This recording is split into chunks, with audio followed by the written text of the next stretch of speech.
there's no claim that anybody would make there's something inherently dangerous about the Middle East or any particular faith.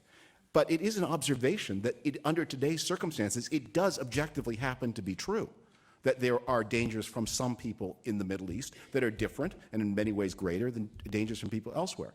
I think both Jessica and I are advocates of generally a tighter screen on admission to the United States and a lower level of immigration. But I don't think we do any service to anybody to say, let's ignore what happens to be true right now, even though I agree with you. I don't think it is inherently true. I don't think it will necessarily be true 100 years from now, and it certainly wasn't true 100 years ago. David Miliband. Look, I'm someone who works in your country, but I'm not a citizen of this country.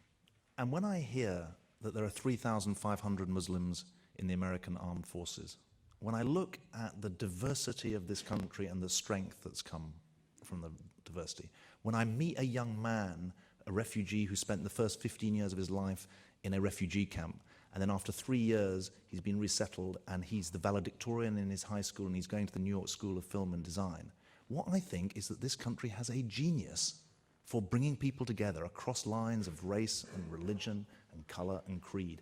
And that is something that is incredibly precious.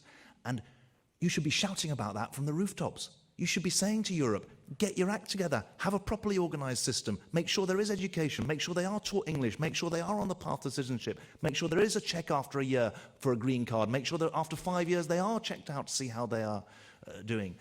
And I would like to see this country more proud of what it's achieving by being this great beacon to the world, because the truth is you've got a lot to offer.